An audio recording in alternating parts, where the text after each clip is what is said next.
Assalamualaikum warahmatullahi wabarakatuh. Di sini Ibu mengajar tentang prakarya dan kewirausahaan kelas 3, yaitu tentang budidaya ayam pedaging.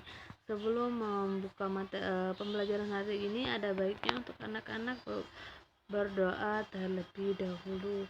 Berdoa dimulai, berdoa selesai. Apa kabar untuk anak-anak kalian semua? Tentu dalam keadaan sehat walafiat ya.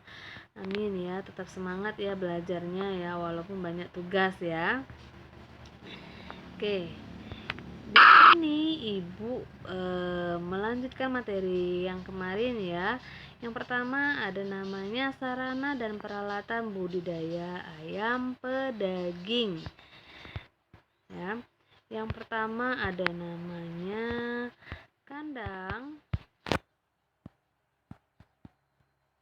Yang kedua ada namanya bibit unggas ya. Lalu ada namanya pakan, vaksin, obat-obatan, dan peralatan dalam kandang ya. Nah, di sini juga ada yang pertama bibit ya. Bibit yaitu persyaratan bibit DOC, day old chicken. Yang pertama adalah anak ayam atau DOC berasal dari induk yang sehat ya. Lalu yang kedua, bulu tanpa harus dan penuh serta baik pertumbuhannya. Yang ketiga yaitu tidak terdapat kecacatan pada tubuhnya.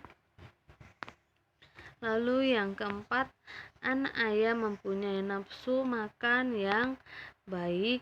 Lalu yang kelima, ukuran badan normal dengan berat badan antara 35 sampai 40 gram ya.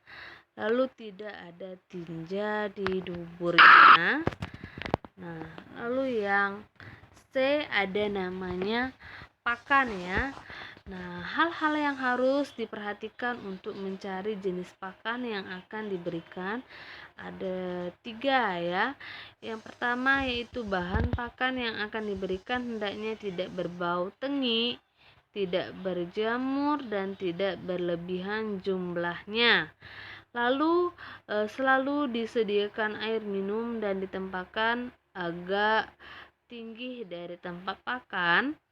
Lalu yang C, kesehatan unggas perlu diketahui biasanya diawali terserang penyakit cenderung menurunkan keinginan makan dan lambat laun konsumsi makanannya berkurang ya. Nah, untuk jenis pakan ini biasanya yang dikasih yaitu contoh dedak, lalu biji-bijian, lalu jagung ya, lalu ada namanya biji jagung, lalu bungkai keladi dan lain-lain ya. Itu jenis pakan yang biasanya diberikan ya. Lalu ada namanya D, vaksinasi ya. Untuk vaksinasi ini ada 2 jenis ya. Yang pertama yaitu aktif, yang kedua ada inaktif ya. Nah, untuk yang pertama yaitu vaksinasi aktif adalah vaksin yang mengandung virus hidup ya. Nah, vaksin yang mengandung virus hidup ini biasanya bertahan cukup lama. Terbalik dengan vaksinasi inaktif atau pasif ya, adalah vaksin yang mengandung virus yang telah dilemahkan atau dimatikan tanpa mengubah struktur antigenetik sehingga mampu membentuk zat kebal. Kekebalan yang timbul oleh vaksin inaktif lebih pendek, tapi hanya diberikan pada ayam yang diduga sakit ya. Lalu ada namanya obat-obatan. Kalau obat-obatan seperti avian influenza, Newcastle-diase, infeksius lagerutesis, ada flu cholera, ada flu box ya, ada flu tipoid, lalu infeksial bursal disiase, lalu marek disiase, avian mikroplasmosis, lalu ada avian plahol myelitis, lalu ada Sloan Heart Syndrome, dan yang terakhir adalah Infused Corza ya. Itu adalah obat-obat yang biasanya diberikan. Lalu ada di sini peralatan. Kalau peralatan yaitu berupa tempat makan, minum, dan gift, dan tempat bertengger ya, atau tempat biasanya dia berdiri ya.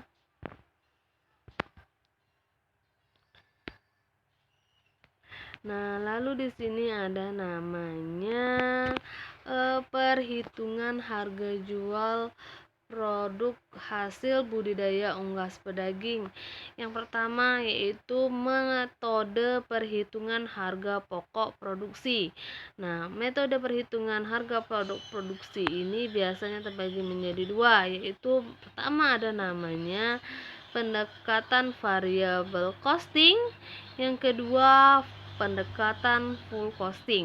Apa itu namanya pendekatan variable costing? Yaitu memisahkan perhitungan biaya produksi yang berlaku variabel dengan daya tetap. Lalu ada namanya pendekatan full costing, yaitu memperhitungkan semua unsur biaya produksi yang meliputi biaya bahan baku, lalu biaya tenaga kerja, dan biaya overhead ya, serta ditambahkan biaya dengan non produksi seperti biaya pemasaran serta biaya administrasi dan umum. Lalu yang kedua ada namanya metode penetapan harga produksi. Nah, metode ini dibagi menjadi tiga, yaitu pendekatan permintaan dan penawaran. Yang kedua yaitu pendekatan biaya. Yang ketiga ada namanya pendekatan pasar ya. Lalu di sini ada namanya promosi dan penjualan produk hasil budidaya unggas pedaging. Nah, strategi pemasaran produk ini dibagi menjadi 4 atau 4P ya. Yang pertama yaitu produk ya. Nah, beberapa hal yang penting diperhatikan untuk mengenai produk diantaranya ya. Yang pertama, kualitas produk yang mampu menjawab dan memuaskan keinginan konsumen. Yang kedua yaitu kualitas produk yang sanggup memenuhi kebutuhan pasar. Yang ketiga yaitu penciptaan produk baru dan yang inovatif sesuai keinginan dengan konsumen. Yang keempat adalah penciptaan nilai tambah pada produk. Yang kelima yaitu penciptaan produk yang mempunyai hidup panjang ya. Lalu ada namanya price atau harga.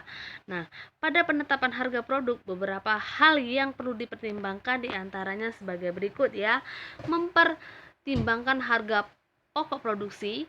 Yang kedua, menyiapkan harga produk dengan pasar yang dibidik.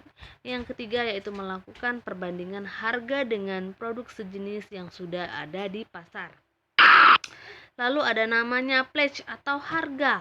Nah, di sini adalah dibagi lagi menjadi tiga ya. Yang pertama, lokasi penjualan sebaiknya mudah dijangkau konsumen.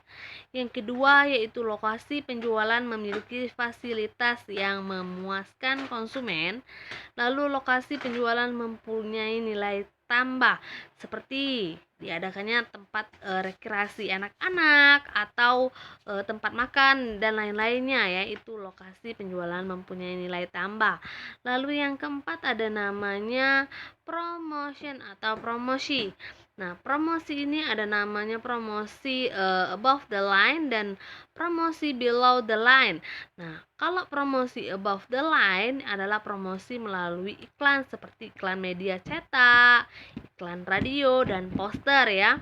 Lalu ada namanya promosi below the line adalah promosi melalui kegiatan promosi, misalnya mengadakan festival unggas pedaging dan demo memasak untuk menunjukkan kualitas unggas pedaging yang dihasilkan. Nah, itulah materi untuk hari ini. Ini ada tugas-tugas kalian untuk anak yang melalui daring, bisa dikumpul hari ini juga paling lambat. Dan untuk yang penugasan di terakhir paling lambat itu hari Minggu. Ini ada 2 soal ya. Ibu akhiri, wabillahi taufiq walhidayah. Wassalamualaikum warahmatullahi wabarakatuh.